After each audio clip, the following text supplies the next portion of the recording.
That will be a good beginning. I have a friend. I have a funny accent. And please forgive me, I don't speak Spanish. Poquito, or something, you know. I would love to. My children speak Spanish because they were reared in Florida, and I was reared in a very rigorous academic education where the foreign languages were Latin, Greek, and French. So I apologize for not speaking in Spanish. I will speak slowly, and that means you will be here for about 3 hours. Now, I have a friend.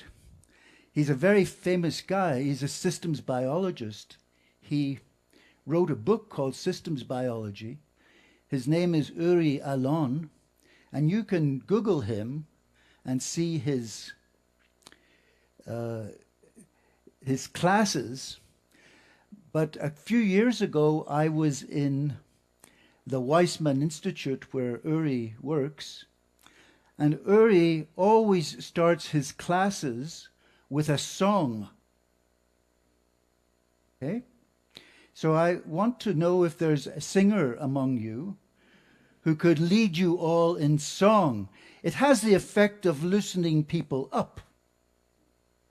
Is there a singer here? Okay, that means you have to listen to my song. So now I'm going to sing you an Irish song. And I have a small repertoire, so I'm not sure whether this one will suit, but it's called Dick Darby, and it was sung by the Clancy Brothers, who are an Irish singing group. Have you heard of them? Maybe before your time. See? It goes like this. My name is Dick Darby, I'm a cobbler. I served my time at old camp. Some call me an old agitator, but now I'm resolved to repent. With an in-twing of an in-twing of an ido. With an in-twing of an in-twingle-I-day. With me robo-bo randy. And me lapstone keeps baiting away. My wife, she's humpy, she's lumpy. My wife, she's a devil, she's black. And no matter what I can do with her, her tongue it goes clickety-clack. 'Twas early one fine summer's morning, a little before it was day. I dipped her 3 times in the river, and carelessly bade her good day. With an in-twing of an in-twing of an ido. With an in-twing of an in-twingle-I-day. With me robo-bo randy. And me lapstone keeps baiting away. Okay, thank you very much.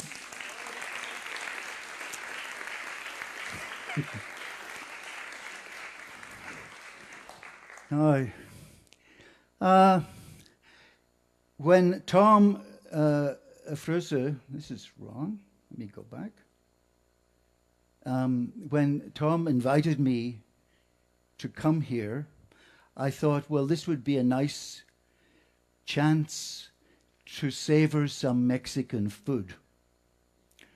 And so that idea stayed with me, and I thought I would prepare a menu for you all. Okay? And so this menu, as it were, is going to be a menu about coordination, which I would say is going to be the ground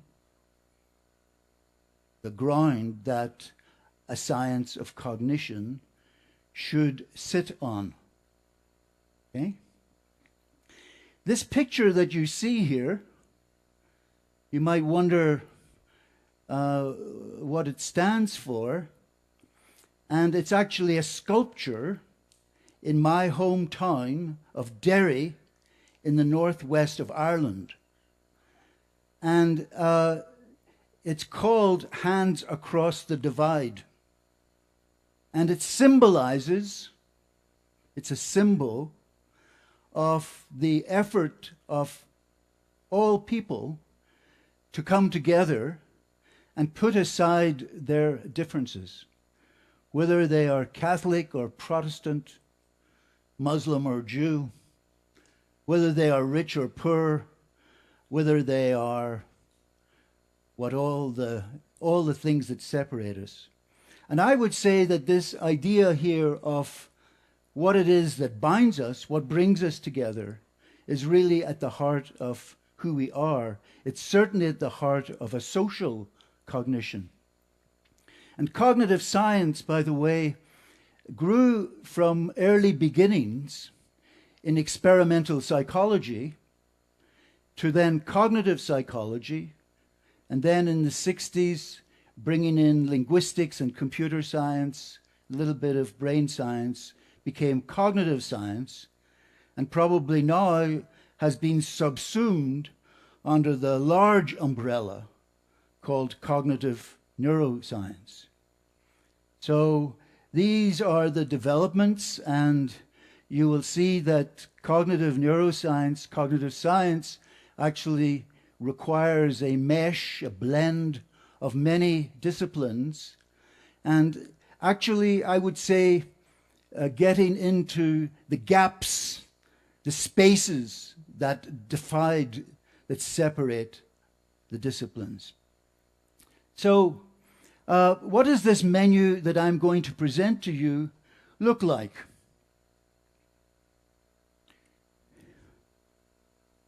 It's a little bit mantra-like. It says there are new laws of coordination in living things. Unlike the laws of matter and motion in inanimate matter, these laws describe the flow of coordination states produced by what I call functional synergies or coordinative structures. That's a terminology that I'll explain. These coordinative structures, these functionally assembled groups, just as, according to the remarks this morning, new groupings would emerge depending on the function of cognition, these coordinative structures are the joint product of two forces. Synergistic selection, evolutionary theory, and the physical processes of self-organization, the physical mathematical processes of self-organization. And these coordinative structures constitute the significant units of biological coordination at all scales, from the molecular all the way to the social. The flow of coordination states produced by these functional synergies is written in the language, the mathematical language, of meaningfully coupled dynamical systems, and I call that coordination dynamics.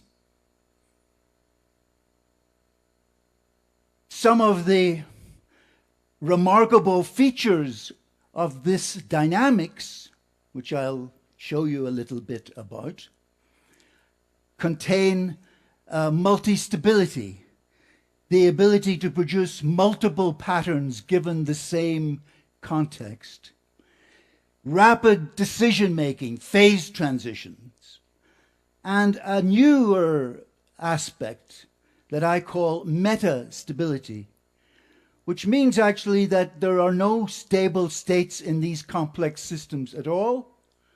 There are only tendencies and dispositions. And these tendencies and dispositions often involve a trade-off between the tendency for the parts to come together as a whole and the tendency of the parts to behave autonomously, to do their own thing. So that's actually the core of this metastability idea, that we would want an analysis of biological and psychological function that has the dualities, the separation of subject and object, of integration and segregation, of individual and collective, that these dualities would disappear. And metastability is a mechanism that we can use to make them disappear. The new laws of coordination are scale independent. They apply to the coordination of very many things, an infinite number of things, as I'll show you. Just a few things like a couple making love, okay? And everything in between. So that's the newer work that I'll mention to you. Among other aspects, the laws address coordination within the body, between bodies, between organisms and environments, between humans and machines, between humans and other species, you know, your favorite cat or dog or horse. And the laws are extensible in the sense that they can handle necessary aspects of living things, such as how living things learn, how they adapt to their environment. Okay? And lastly,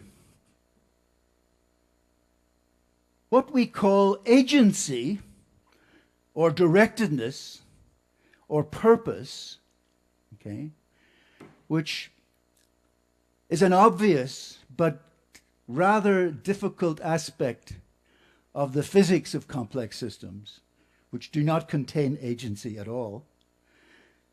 How we understand this ability to be agents, to make things happen in our world, I will suggest to you, emerges from the intra or interaction of organism and environment.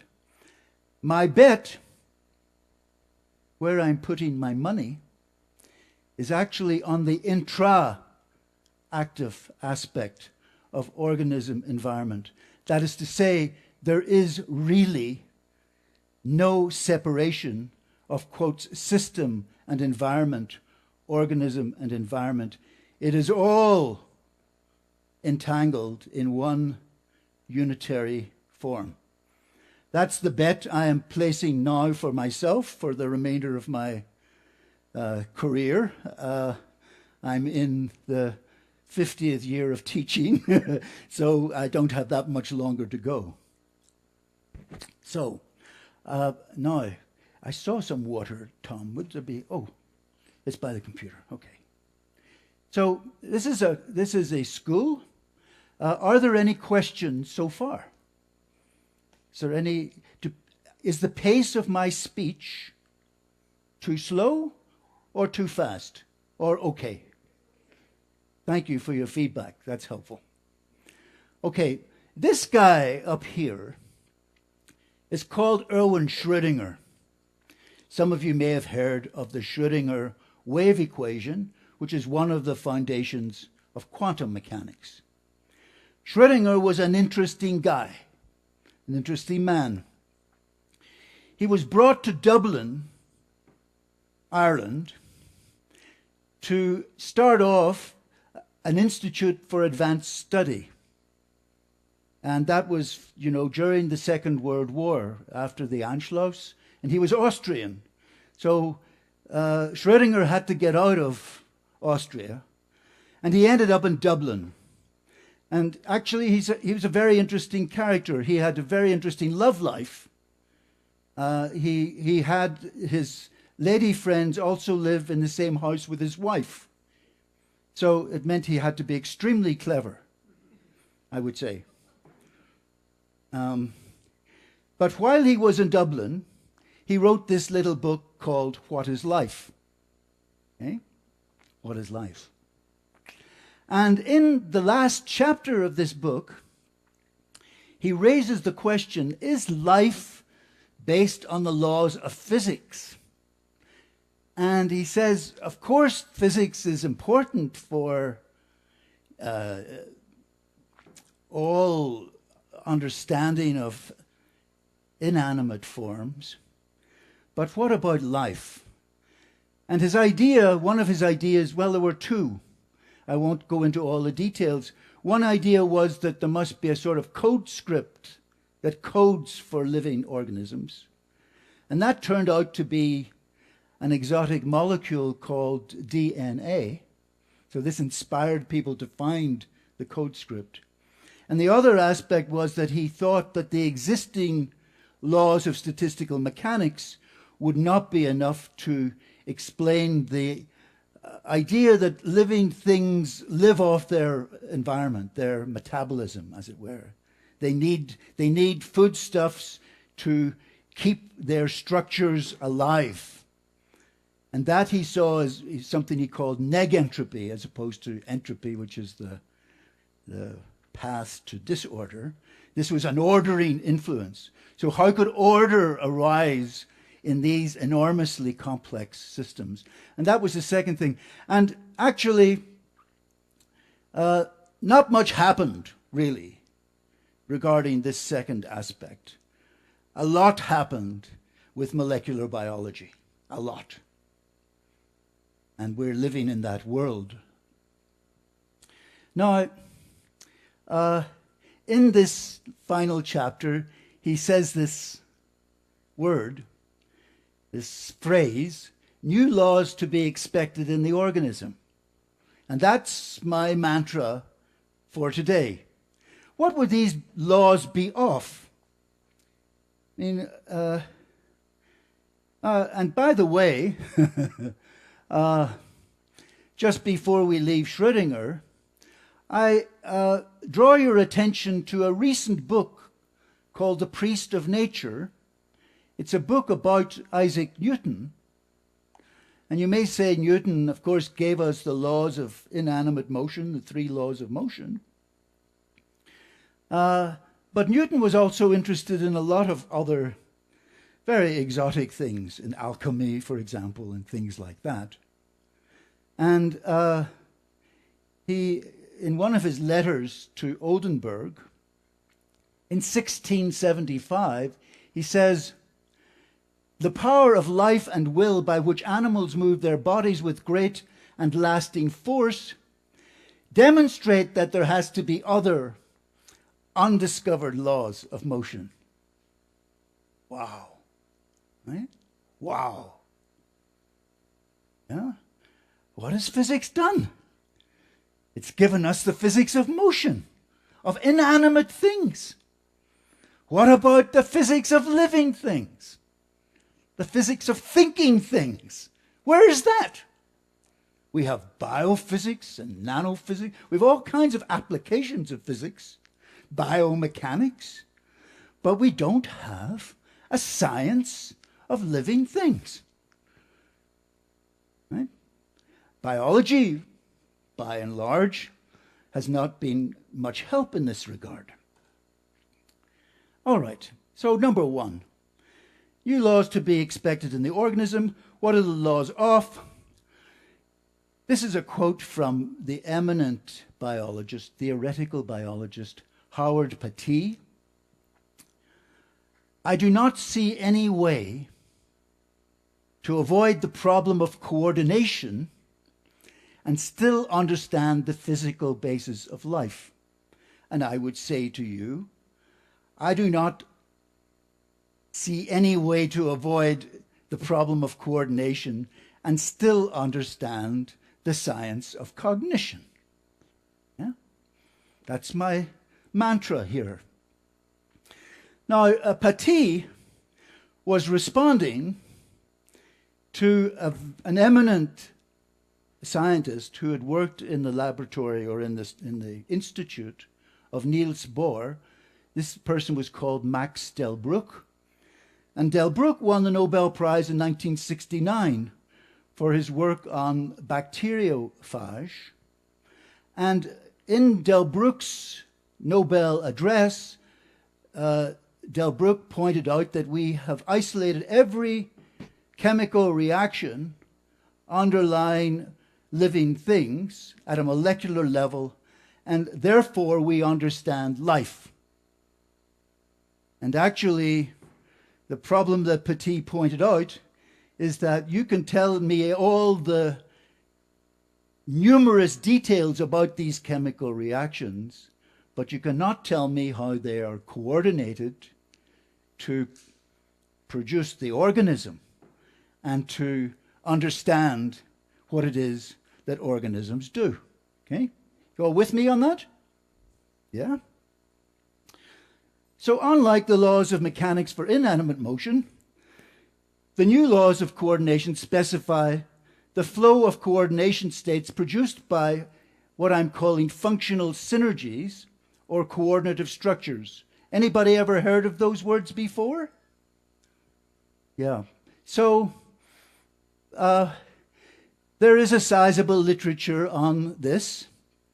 I would want to make a lot more of it at the moment.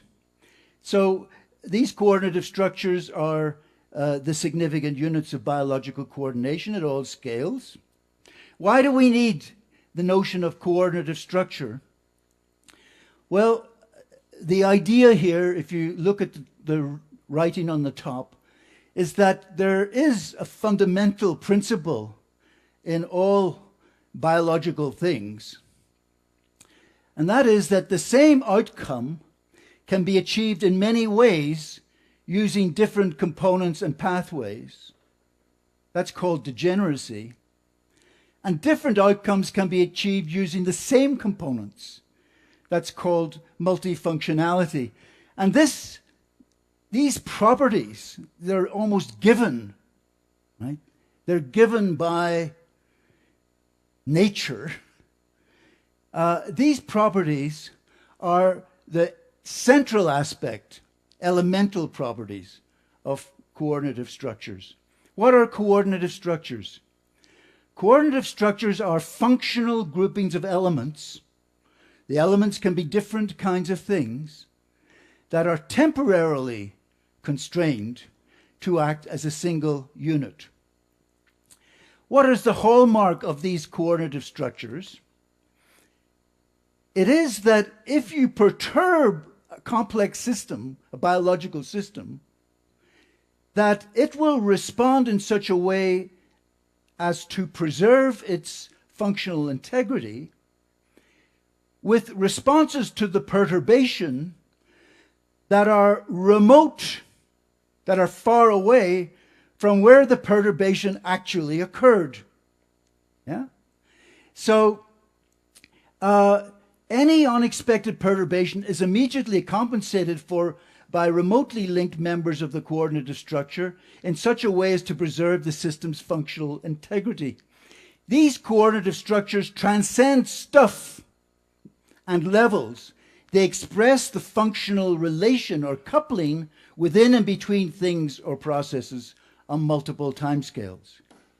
Okay? So just hold that idea that what we're dealing here with as a foundation for knowing are these groupings of elements. They could be neurons, they could be muscles, they could be joints, they could be cells, they could be people.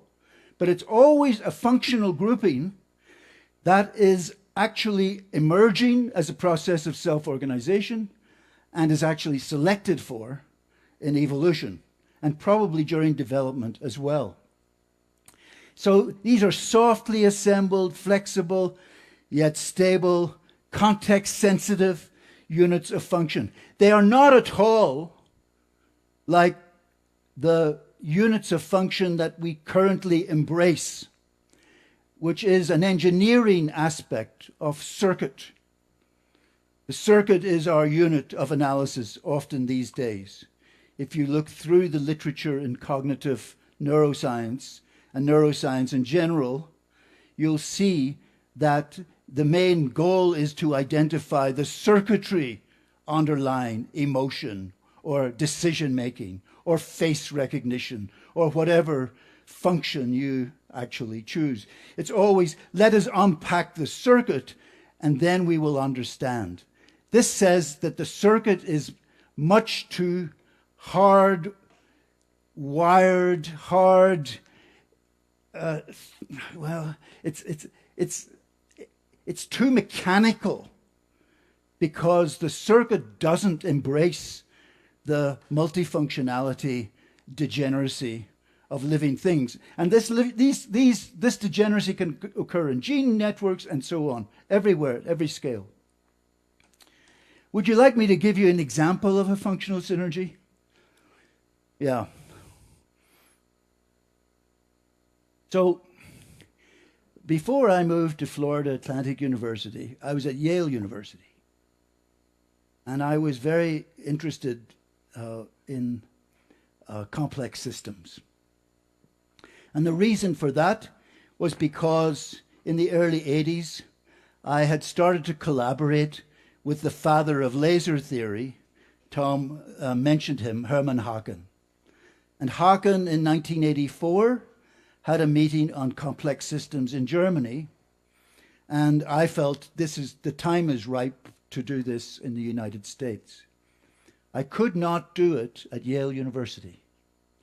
The walls between the barriers between the disciplines were so high, and the payoff, the incentives, so low that it just was not possible. You could certainly collaborate with a physicist or an engineer, or in the case of the example I'm going to give you, a linguist or an acoustician.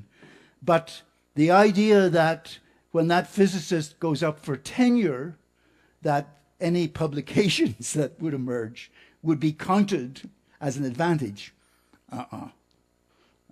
That's soft and interdisciplinary. So isn't it ironic that the soft and interdisciplinary is actually where the hardest problems are? Isn't that amazing? Yeah? Okay. So I was a young man, and I wanted to do an experiment to show that the human speech system is highly synergized. Why do I say that? For a baby, a little baby, to say ba requires the coordination of approximately 100 muscles. It requires the coordination to occur on different time scales. The tongue, the lips, the jaw, etc. have to be coordinated with the larynx, which is vibrating 100 times a second, which has to be coordinated with the breathing apparatus. All of that has to be precisely timed in space and time for the baby to say ba.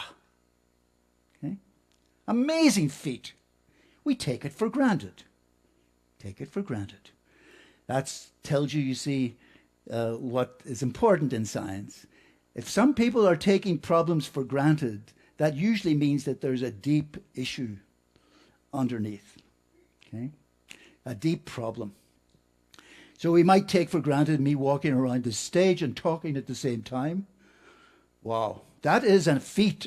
I am accomplishing a feat of enormous complexity. Yeah? So the baby to produce the syllable ba. Okay. Well, what I did was build an apparatus that allowed me to perturb a human speaker's jaw movements. Okay? So if you can imagine this, that the human speaker has a plate in his lower jaw, his mandible, and as he's speaking, this, with a torque motor, suddenly pulls his jaw away from where it would normally be. Okay? So that's the basic apparatus. At the same time, we are monitoring the activity of the muscles. with fine wire electrodes. So try putting fine wires into your lips to measure the activity of the orbicularis oris muscles. Or try putting an electrode into the genioglossus muscle. Who knows what the genioglossus muscle does? A lot of schooling to be done here. The genioglossus muscles, that complex, is what moves your tongue about. I would not be talking to you without my genioglossus muscles being nice and active. Okay? So the person comes into the laboratory, never experienced this jaw perturbation in his life before, or her life before, and we ask the speaker to produce two sounds.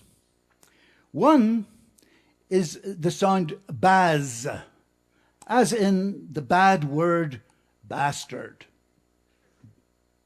Baz. So think about that. Get in tune with, when you say baz, the jaw lowers, the tongue has to get to the roof of the mouth, to the palate, to produce we call that the alveolar plate, to produce the fricative sound for z, baz.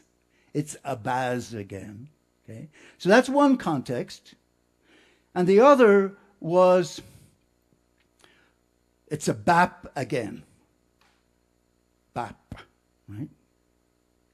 So in the two situations, here's what happened. When we perturbed the jaw as it was raising to raise the jaw to produce the z sound, baz, right? The jaw is suddenly perturbed.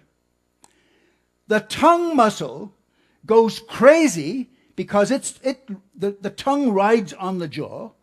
It has to go further to reach the alveolar plate, to reach where you produce the fricative sound. Yeah?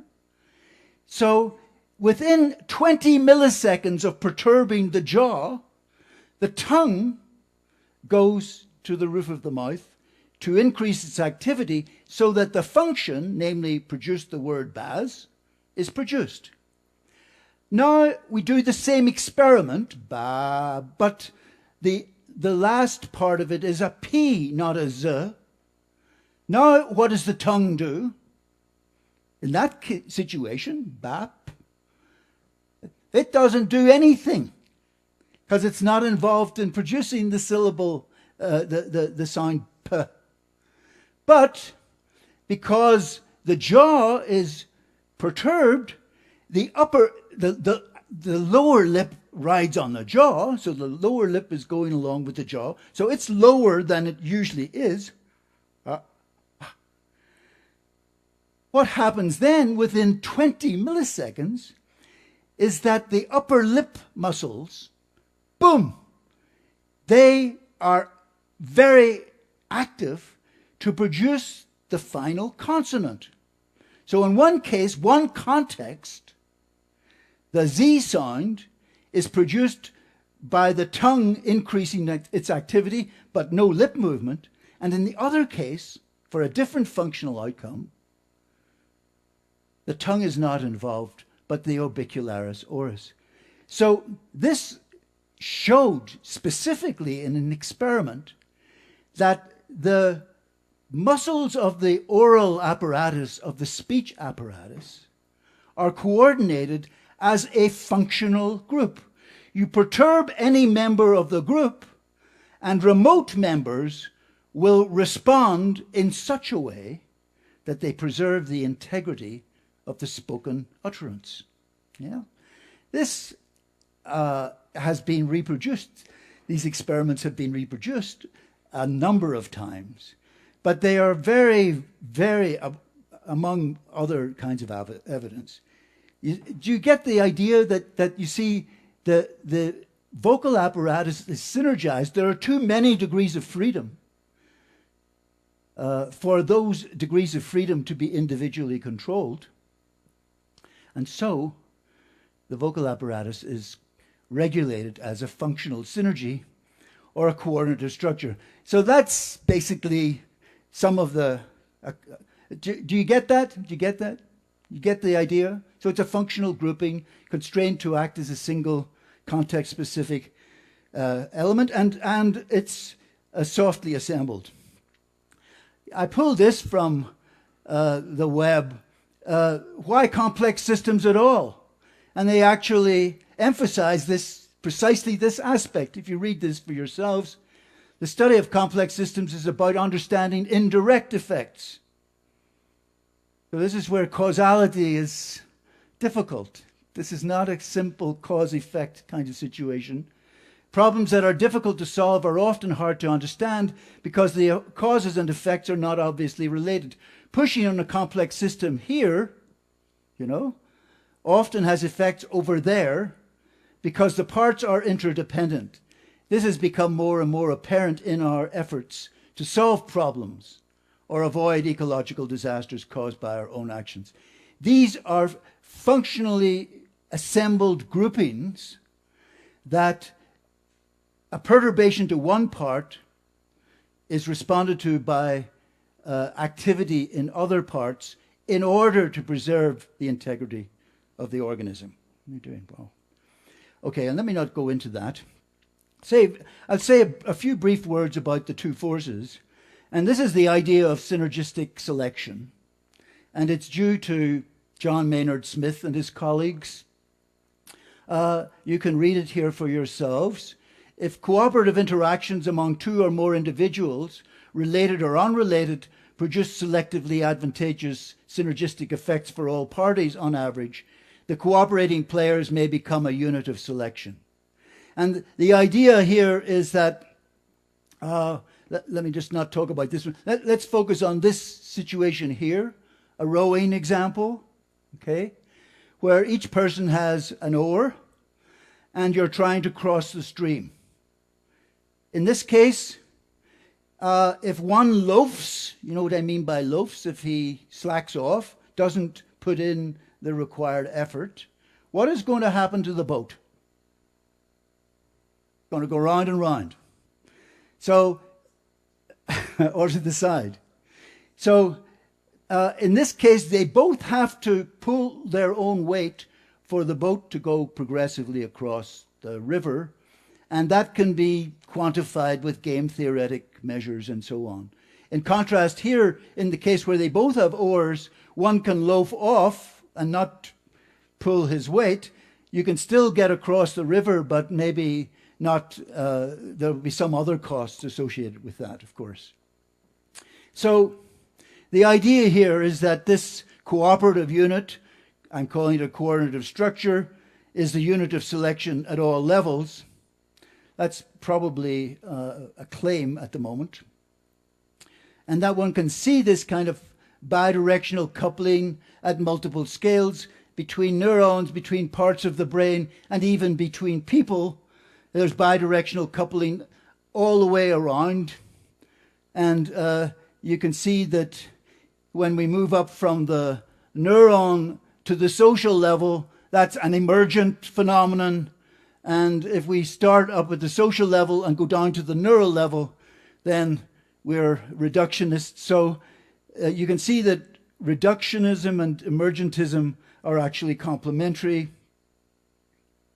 And the other main mechanism for these coordinative structures is, of course, this self-organization. And I'm quoting here Robert Laughlin, Nobel laureate, physicist. The most profound revolution in the study of matter in the last 30 years or so is the discovery of emergent physical phenomena regulated by higher order principles. The argument and the data on the floor, the data on this, are that once one goes beyond just a few elements at the quantum mechanical level, you cannot derive the emergent effects that are seen in matter at this cooperative multi-degree of freedom level. So it's a basic mathematical physical argument that for emergence. And just to give you a clue about where the emergence happens, I emphasize this point about phase transitions in matter and their universality. This is Kenneth Wilson. And what he actually shows is that a very large number of very different physical systems behave equivalently at this critical point. As you can see, this is a surface. This surface represents a multi-dimensional parameter space. But in this surface, as you can see, it has two valleys and two hills, and they're separated here by a saddle point, by a saddle. And it's near this saddle point, this critical point, that many different physical systems, materially different systems, behave in the same way. And I think that's a very important intuition for us, trying to understand the complex activity of knowing things, yeah? So, in many experiments conducted over the years, this is an old slide, whether you're coordinating the hands, you're coordinating your limb movements, arms and legs, even between two people, the same phenomena have been observed in all of these different complex systems. The same phenomena pertain to the differential stability when patterns change, when pattern goes from one pattern to another, when a decision is made to go to a pattern that's more comfortable, for example. The same phenomena are observed in experiments, and phase transitions are really quite universal in biological things. You might say, well, why would phase transitions? I mean, does anybody know what a Necker cube is? Yeah? Don't know if well, a Necker cube is well, you explain it. But just to give you the idea of, it's a wire cube that if you look at it, the front face of it reverses. It's a reversible figure in perception.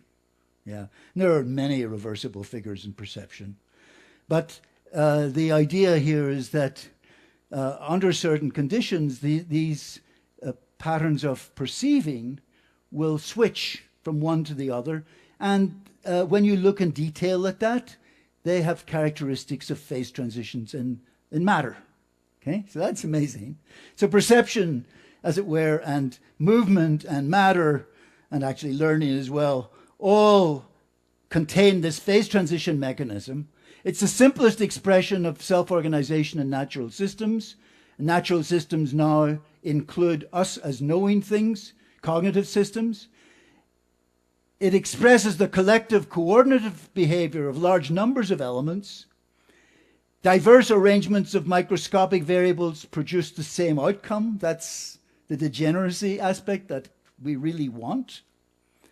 And switching, or basic decision-making, occurs spontaneously, but without switches. So phase transitions, you know, as you go on in your own work and you think about the systems that you like to study, this would be a way where you could think about bringing in this as a methodology. Where things change qualitatively is often where the information in these complex systems actually arises. We learn a lot when matter changes from vapor to ice, for example. We learned a lot about physics and matter. We can learn a lot about ourselves when we understand what underlies the switching from one kind of behavior to another. And I have some other examples that may be in discussion, some recent examples that I find absolutely mind-boggling, where people are stimulating a region of the brain in human beings and evoking a remarkable array of experiences on the part of the human being. That's really incredible. So you stimulate a part of the brain called the nucleus accumbens, and the person experiences euphoria, you know? and different levels of euphoria. So it's very simple parametric change causes enormous consequences for experience and behavior. Yeah. So how are we doing here? Number 5. Yeah. So this is really, I think, one of the key notions. 30. How am I doing on time, Tom?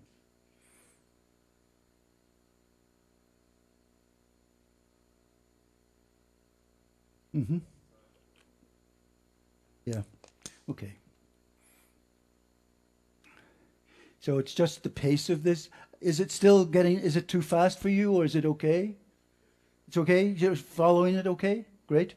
Great. So this is a key idea here that I think is potentially very deep. And that is that the quantities that we want to examine are collective variables. That is, they describe the interactions among different kinds of things, of parts, and different kinds of processes. Okay? So the coordination state, the flow of coordination states, actually refers to the flow of these collective variables, which have to be empirically identified. They have to be found, identified. That's where a lot of exciting science has to go on at multiple levels. What are these collective variables? They're low-dimensional descriptions of complex systems. They're relational. They tell you fundamentally about the way different things are relating to each other in space and time. They enfold all the parts. They entangle all the parts in a way. They enfold everything. All the complexity is gathered into a low-dimensional collective variable. And this is the key thing. These collective variables eliminate the often arbitrary division between things. They eliminate the dualities, which is not bad, after hundreds of years of Cartesian dualism. Yeah? So actually, I'm in a little bit of a phase transition on this myself, because I've spent 30 years of my life at least thinking about how different kinds of parts can be assembled together, how they can be coupled together in time and space, how parts of the brain, how parts of the body, how two human beings, how two leg movements, and so on, all of that kind of stuff, how those parts can be assembled to produce a collective dynamic. And the deep irony might be that actually the guts of this are not in the separation of the parts at all, but on how the parts are interrelating to each other. And that's going to be given by this idea of a collective variable. I'll show you one clear example of that. So this is a little, I don't know whether this is going to be helpful or not, but this is kind of, this would be sort of the core mathematical idea of this idea of a self-organizing agent. This phi is the collective variable. It's relational, meaningful. And we want to understand then how the collective variable changes in time. That's what the laws are about in terms of, for example, of nonlinear differential equations and stuff. And that's going to be a function, how these collective variables, which represent coordination states, how they evolve in time is going to be a function of the variable itself plus parameters. So if you can write that down and think about it, phi dot is a function of phi and k, very simplistic, but actually it has the core of the idea. And I was going to show you an example of these collective variables because we're trying to put together the humanities and the sciences and philosophy.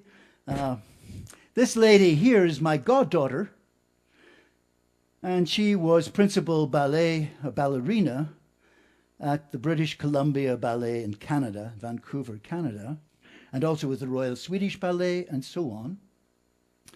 And she was near the end of her career, and I decided, her name is Michaela Wallace, I decided that I would invite her to the lab to study her ballet. Okay? And the ballet, the choreography of the ballet was of her choosing. She invented the choreography. And one of the things, you did experiments with her. I won't tell you all about the experiments. I only want to show you this one basic aspect. But the experiments involved her producing the choreography with different emotions, with joy, with anger, with fear, and to see actually how her body expressed these emotions. In a way, how emotion and motion are connected. Isn't it interesting that Darwin wrote a book about emotion and physics studied motion and they never got together? Yeah. So, well, I just want to show you this. So, we have 32 sensors on her body, and each of these sensors is able to record a point in three-dimensional space, x, y, z, Cartesian coordinates. Yeah. So what does that mean? Just to, what does that mean if we were to understand what she's doing? On the basis of what we're measuring, it means that we have a 96-dimensional space. Ever thought in 96 dimensions? Try it. Try it. And here she is. Yeah? So let's just look at the way she compresses 96-dimensional space into the coherent ballet movements that she produces. Okay? So she does it. Okay? She does it. Oh, I need...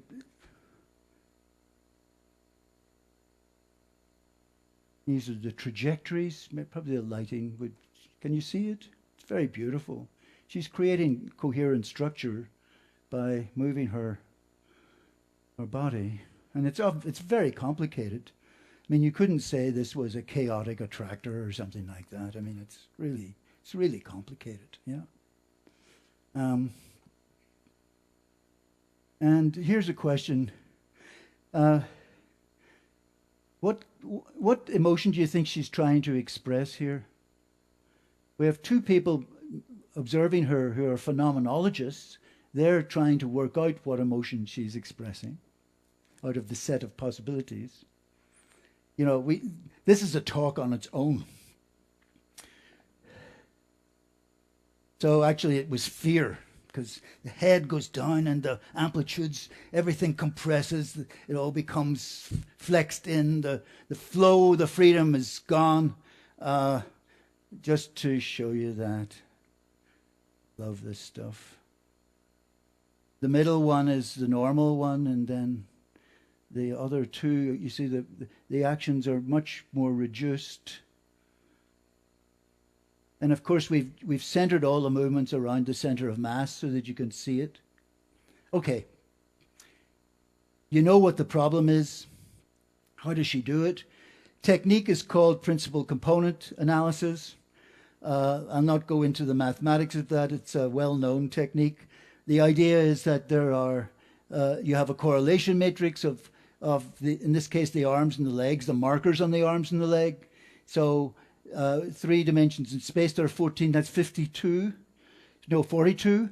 And 3 times 10, so 72 dimensions. So the correlation matrix, you want to compute the eigenvectors and eigenvalues of this correlation matrix to calculate the patterns, and then reconstruct the pattern from from these eigenvalues and eigenvectors. The eigenvectors are there to represent, as it were, the core basic patterns. And then when you look at the amplitudes, the magnitude of these eigenvalues, which represent how much variance is being explained by a given eigenvalue, you see actually that the whole thing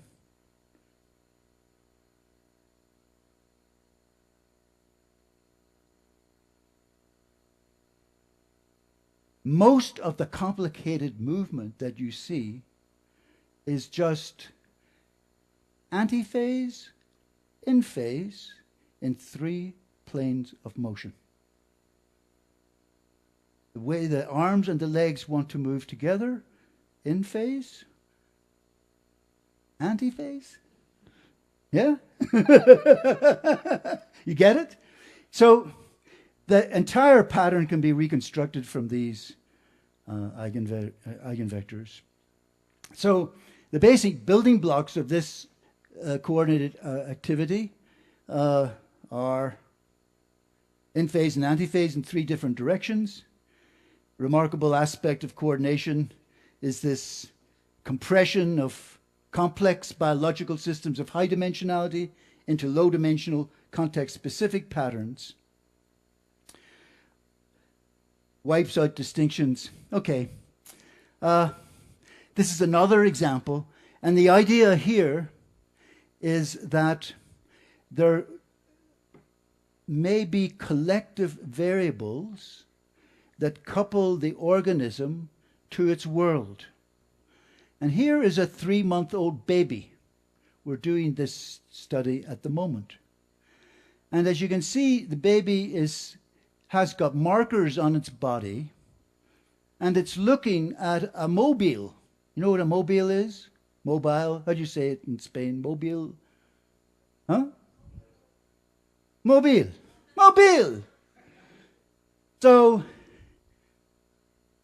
pre-linguistic baby, no language. And here is the phenomenon. Babies like the motion of the mobile. The mobile makes noises, it's visually attractive. But if you put them on their back like this, and the experimenter controls the mobile movement, they like it for a while, but then they get fed up. They get satiated, bored. Now do one little thing with the baby. Tie a silk cord, a ribbon, from its toe to the activation of the mobile, right? So I'm now kinesthetically coupled to the mobile. The baby realizes, I am doing that. Yeah? This is an experimental model system, which we always try to do in science, that attacks the issue of how does agency emerge. And the idea here is that it emerges when the baby realizes its coupling to its world. Okay? And the collective variable that characterizes that we're investigating, but that's the idea that there will be a collective variable dynamics. So just watch this further. Dear. Right. So now, this is the baseline. Not much is happening. Now, a little, in a minute or so, second or two, the ribbon's attached to the right foot.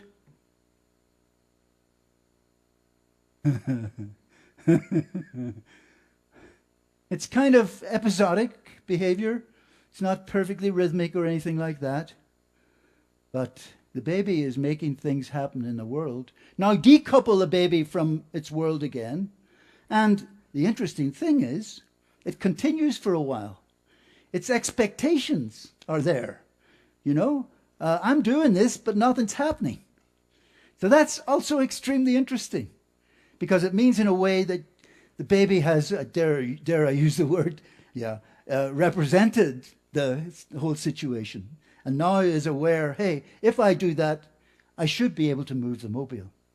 So the idea here, and we've modeled this and expressed it in a Trends in Cognitive Sciences article, is that if this is just a simplistic idea, but what you're looking at here is the motion of the mobile and the motion of the foot, and there's no phase relation between them. And then suddenly, at a kind of critical point, the baby realizes this is me. So this is, the self emerges out of this interaction with the environment. The emergence of self is a disorder-order transition in the coordination dynamics. And I'm out of time. And so I'm not going to show you this basic model. I'm not going to tell you about the mechanism of coordination between brains. Maybe we can talk about that later, and how that analysis leads to the discovery of metastability in the brain, and tell you about metastability. People have there's an article called The Metastable Brain that I wrote with a colleague of mine, Manuel Tognoli, but people are now seeing this as a new conception of brain function, where the individual parts of the brain exhibit tendencies to function autonomously at the same time as they exhibit tendencies for coordinated activity. I'm not going to tell you about the last part, which is really very beautiful, because there isn't really time. But I can tell you the direction that took, and that is that there are existing models of coordination in very many things. And the model is by Kuromoto, Japanese physicist, chemist and physicist. But his equation, the Kuromoto equation, have been used to investigate neural network synchronization, functional connectivity, chemical oscillations, social coordination, applause, heart cells, fireflies, communication networks. So this is for very many components, the Kuromoto equation. And then this is this extended HKB that Tom mentioned, which deals with humans coordinating with sensory stimuli, coordinated movements within the same person, between two persons, between and within neuronal populations, between humans and machines, between humans and other species. So that's kind of the last part of my story here, is that through a combination of theory and experiment, analysis and modeling, you can actually marry these two theories.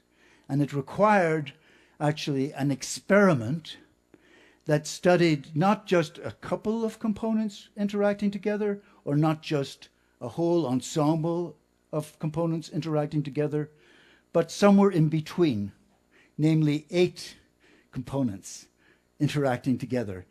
8 people together is complicated.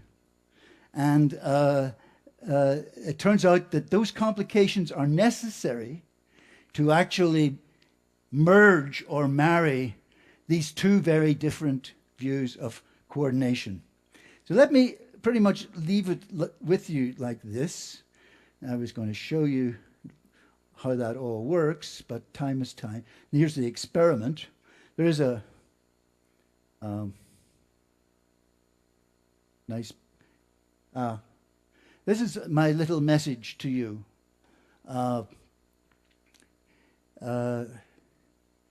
So I've talked about metastability, meta meaning beyond stability, where there's only coexisting tendencies. And I came across this little poem by Robert Frost, the American poet. And actually it was quoted in another piece that by Seamus Heaney, who comes from where I come from, the Nobel literature poet. But here it is. Here it is for you guys. We dance round in a ring and suppose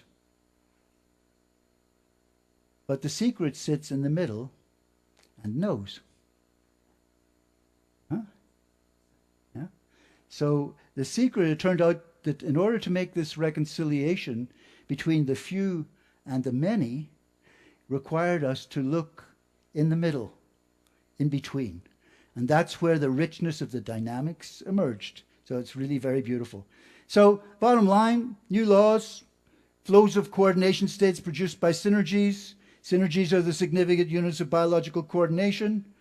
The flow of coordination states is produced by these synergies, is written in the language of coordination dynamics.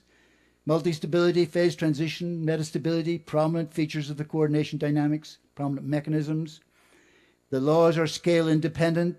I didn't get to this part, but I told you briefly about it. They address coordination among all kinds of different things and processes.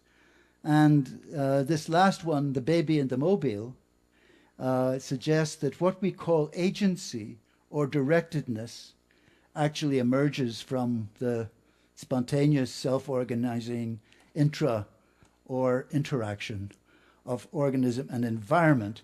So the laws that bind us reconcile the animate and the inanimate, the many, the few, and the in-between, the spontaneous and the directed.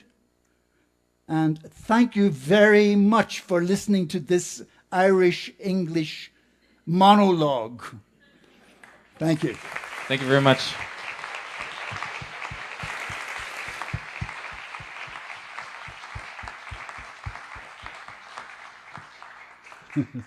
Thank you very much, Professor Kelso. We have 15 minutes for questions, so let's try to keep the questions and answers short so that many people have an opportunity to ask. And if you want to ask in Spanish, I will make an effort to translate your question. Please, who wants to start? Okay. Thank you. My question is, historically, physicists have taken the task of developing new mathematics to model what they see. Up to which point would it be necessary to model new mathematics, coming from cognitive science, to study properly the phenomenon of cognitive science? Yeah. That's a very good question. And there are several ways I could respond to it. One I could say is that, 30 years ago, nonlinear differential equations was not that big. Why? Because analytically it's awful. Yeah. But then computers came and you were able to see inside these things, for example. You could see the solutions and simulate them. That proved enormously useful.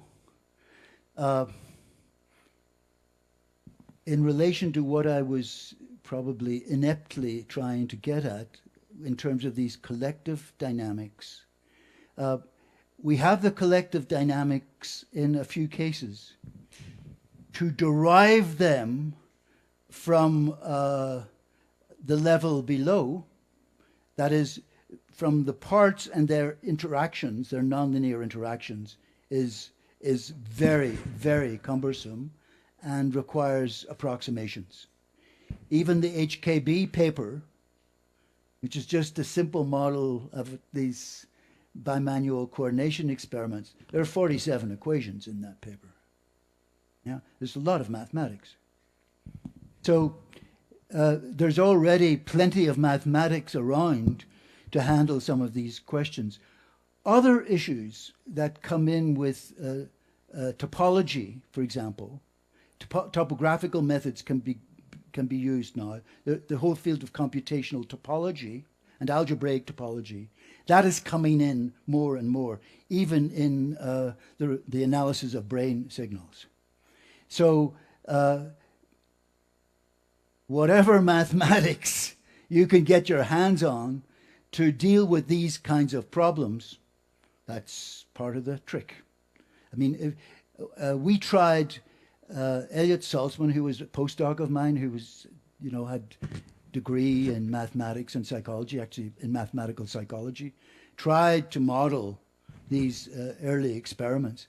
It wasn't until you had the laser theorist say, come, I think we can capture the dynamics of this. It wasn't until we got really involved with the mathematical physicist that things really took off. And this last part, which I didn't tell you about, is very beautiful because it actually blends the mathematics of statistical mechanics, which is Kuromoto, and the nonlinear dynamics, which is Kelso. Okay, thank you. There's a question at the back. Well, thank you for the beautiful, exciting talk and for putting concern for coordination at the heart of science. It's a lovely thing. But I'm going to be discoordinated with what you're saying, of course, or slightly. I knew it was coming. After that compliment, I knew it was coming. Yeah, you've been around long enough to know that. Okay, so the question is simply, you're saying that the self emerges when the baby starts to kick. But why not say that the baby's an agent all along and understands, oh, exactly as you said, when I kick, this thing starts to move. I mean, on the basis of your data, I don't think there's a way of distinguishing between the two. Yes. Seems like a question of preference. Yes. Well, maybe I misspoke. I agree with you that the baby's spontaneous activity alone constitutes a self. And my colleague, the philosopher, phenomenologist, Maxine Sheets Johnston, puts a lot, I could show you quotes from her, that puts a lot on the spontaneous activity of organisms as the core of selfhood, the very core. Babies come into the world moving. They are not inert. They're already active, you see. So that spontaneous activity, we could say, is the core of the self. How the self becomes an agent in the sense of making something happen in the world, then I think involves this linkage, making this linkage. But it sounds like it's almost circular. Yeah. Because if you define agency as making things happen in the world, then by definition, you're not an agent until you make things happen in the world. Yep. So that doesn't seem like it's just a definition. Yeah. Well, what I didn't put a few more clothes on it. That's to say, we can model the baby's limb movements with a nonlinear model of limb movements. We can model the motion of the mobile, and we can model the coupling between the two. And the coupling, it's a nonlinear coupling that is a positive feedback mechanism. That's to say, the baby finds the mobile stimulating. It's kicking anyway, and then it realizes by its kicking it can make the mobile move more. The motion of the mobile makes the baby kick more, so it's a positive autocatalytic reaction, and that's the mechanism that this happens. I know we can get caught up in the language here of how you describe things. Yeah, but I'd be very interested. Yeah, you know, I like the specification, right? So it's not just making whatever happen in the world, but it's a certain kind of relation between the baby and its world. Yes. That you would kind of call agency. Yes. That makes the notion richer. Yes. Let me just mention that there's a long history. This is called mobile conjugate reinforcement, very much in the Skinnerian framework of reward and learning. You see, so it's a rewarding stimulus, and the baby's doing it for reward. So that, in a sense, could partially be true as well. But this says, no, what you really have is a coupled dynamical system, and this agency is emerging out of that interaction. Okay, thank you. There's another question. No? Okay. Then, well,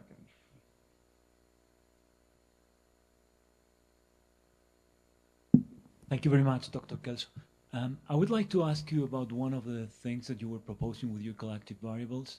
So one of the elements that you were always considering was the agent, and you want, so rather than thinking, or that was at least my understanding, if anyway it can help me to understand your proposal, that rather than thinking in parts interacting, thinking first of the whole. The question is that some of the things that you want to model is an agent. So, or you were proposing, at least in one of your slides, the thing that I am modeling is an agent. So that's fine, because you stipulate what is the whole. So if you move up, you would have to start with the whole universe, which is you take the whole, the real whole, as the thing that you are modeling, which is like, I guess, intractable. So how would you start by considering and identifying what constitutes an agent? So you say an organism, all the parts of the organisms are essential to the agent. So wouldn't you be in a similar problem? Yeah, let me see if I can respond to that. I had a number of thoughts going through my head as you were speaking. So I may have misspoke and misled you slightly when I put up an equation that represents a conscious agent. I think we could put that, just repress that for a while. And let's stay with this baby mobile situation as a concrete situation. I have the feeling there that that's telling us that babies are always coupled to their worlds, and that we can make separations, we can make Cartesian cuts, we can make epistemic cuts that separate the organism and the environment. What I'm trying to get at is the idea that actually they're never separate, and the best way to capture that inseparability or intertwining, if you like, is through the collective variable. So that's what I'm really trying to get at. With the other knowledge in relation to our mathematics friend, that yes, it's been possible to derive the collective variable dynamics from a level below, but it's not beautiful.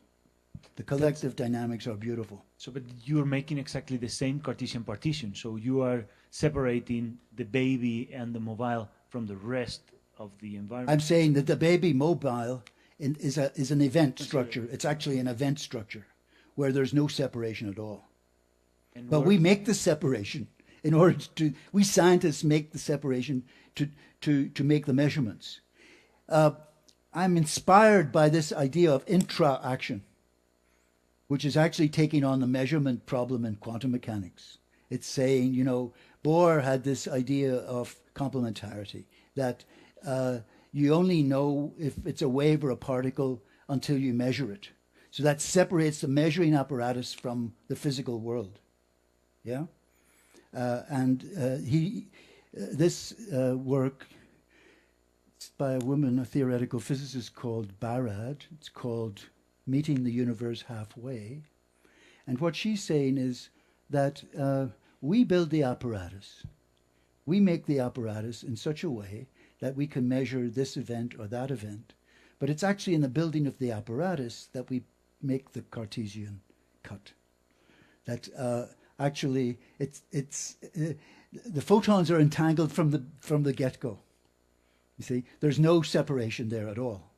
So it's that kind of concept here that I'm linking to this idea of a collective variable. With a collective variable, if I'm synchronizing, if we're dancing together, and the quantity that picks up the relationship between you and me when we're dancing is something like a phase relation. That phase relation cuts across you and me as agents.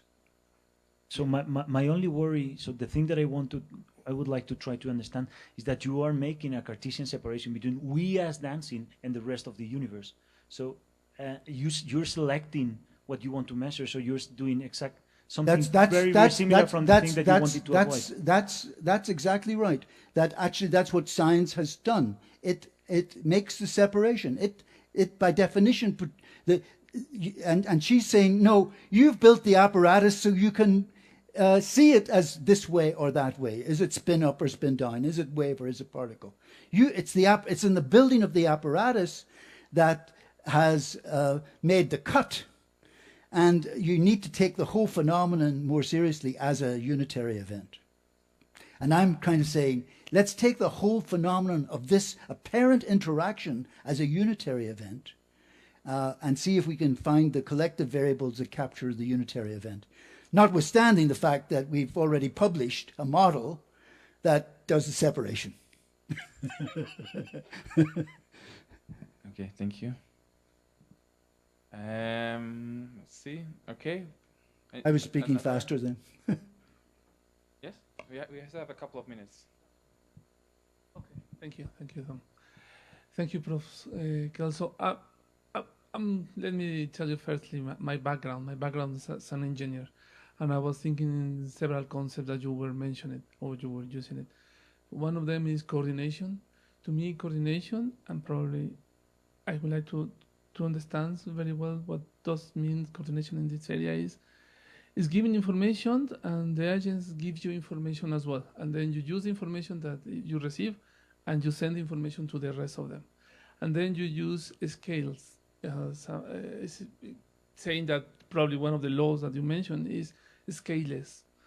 To me, it's quite difficult because if you are talking about coordination and then scaleless means that a neuron is going to receive several information from the neuron, from the other neurons, and then you are talking about issues, and then you are talking about a unit as a human brain or as another person. And then the third concept that I would like to know about it is the unit concept. What is the unit in these relationships, which I think are very important in terms of, because the tissues by itself, the muscles are not moving by their own grant. They move it because of the reaction of several other issues around the unit that you need to define it first of all. And then from that unit, you may end up having a coordination and the scale of the units.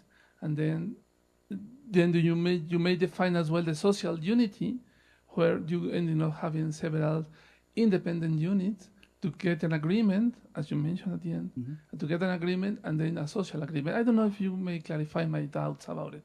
Thank you. Well, thank you for your summary. Just a small remark that the unit biologically and physically is sometimes taken as the cycle because you have to use resources, put resources back in. You have to keep something going, like a metabolic cycle, for example, or in other cases like the sleep-wave cycle, or the sleep-waking cycle. I mean, so we are cyclical organisms, the heart, the breathing, and so on.